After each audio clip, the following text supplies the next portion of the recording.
الكابتن رضا عبد العال يضرب ولا يبالي. طلع الكابتن رضا عبد العال في برنامج فبيسأله المذيع: انت بتتفرج على الدوري السعودي؟ قال له لا. قال له: هو مش بيعجبك الدوري السعودي؟ قال له لا. بيقول له: ده فيه كريستيانو واوروبا كلها فيه. رد عليه وقال له: الدوري السعودي ده دوري المبطلين. المذيع راح قايل له: بس ده متعة بصراحة. رد عليه الكابتن رضا وقال له: المتعة في التصوير، المتعة في الملاعب، في الجماهير، لكن كورة وفنيات ما تلاقيش. ده الزمالك لما كان بيشحط كورة كسب النصر، واخر ماتش كسب اهلي جدة 3-0، والزمالك يعني بيلعب بدونجا وعمر جابر وهم بيلعبوا بفيرمينيو. الدوري السعودي او مثلا لمست فيه مثلا خالص؟ ما عجبكش؟ ما عجبكش؟ ده كريستيانو دلوقتي والدوري كله، اوروبا كلها راحت السعوديه. دوري المبطلين. انا ما عجبنيش بس بصراحه متعه بصراحه. لا، هو المتعه في الملاعب والتصوير يعني انا بصراحه والجماهير اللي بتحضر، انما ككوره وفنيات ما بتخشش في فكره 3 جنيه. بس لما تتفرج على النصر والهلال مثلا. حبيبي اسمع الكلام، اسمع بس وصلي على النبي عليه الصلاه والسلام. النصر ده لعب الزمالك والزمالك كان بيشحط كوره. النصر الزمالك عمل ايه معاه؟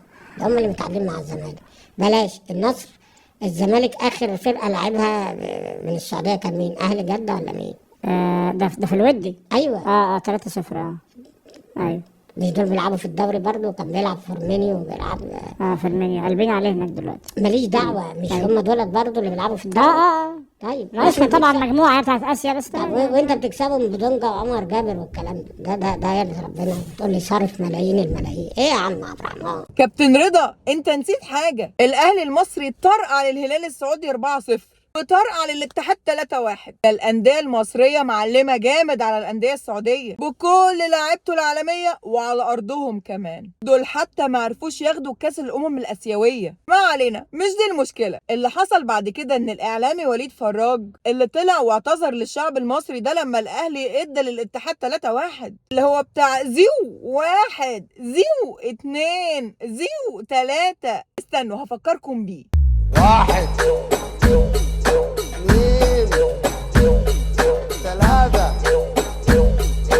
1 2 3 وزيو اي زيو اخ وزيو اي زيو اخ وزيو اي زيو اخ زيو اي وزيو 1 2 3.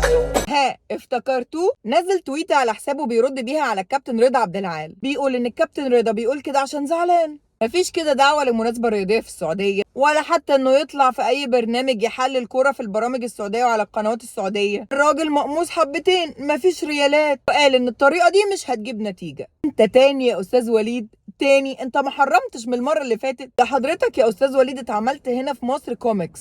مش عارفة الواحد ما بيتعلمش ليه من اخطائه. بص يا استاذ وليد، وانا اي نعم مش بتفق مع كل تصريحات كابتن رضا، بس المرة دي انا معاه جدا. هو الراجل غلط في ايه يعني؟ بيقول ان التصوير والجمهور والملاعب حلو. ما هو قال ان عندكم حاجات حلوة اهو، لكن كورة مفيش. لنا حضرتك قدرتوا تعملوا ايه بكل نجومكم؟ لا عرفتوا تكسبوا الاهلي، ولا عرفتوا تكسبوا الزمالك، ولا كاس اسيا، ولا حاجه خالص. دي حقيقه، الراجل ما كدبش في حاجه. ويعني ايه الطريقه دي مش هتجيب نتيجه؟ امال ايه اللي بيجيب نتيجه يا استاذ وليد؟ التطبيل. بتحبوا اللي بيطبل، والامثله قدامنا كتير وعارفينهم واحد واحد. وبعدين العيب مش عليك، يمكن حضرتك غيرت على بلدك او جه على الجرح بعد الفلوس الكتير اللي دفعتوها. في الاخر بلح. فيرمينيو قلبين عليه، وبنزيما سابكوا وسافر، وعندكم مشاكل كده كتير. عارف العيب على مين؟ العيب على اللي بيروحوا يقبضوا ويغيروا كلامهم، اللي عايزين الفلوس وبس.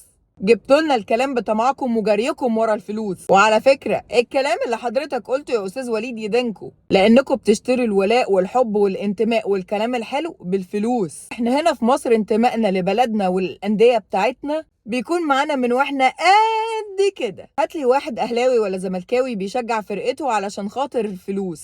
لما الاهلي كسب الاتحاد ولما الزمالك كسب النصر عشان يفرحوا جمهورهم اللي بيحبوهم، مش عشان الفلوس. اول ما هتقطع الفلوس الكلام الحلو هيقلب وحش، والحب هيتقلب لكره. لان الولاء ده مش ولاء للدوري السعودي، ده ولاء للفلوس. في حاجات كده ما ينفعش تشتريها بالفلوس، منهم الحب والولاء. حضرتك فرحان بشوية ناس طماعة بتجري ورا الفلوس؟ اقطع عنهم المصروف وشوفهم بعد كده هيحبوا الدوري السعودي ولا لا. وده اخر الكلام. سلام.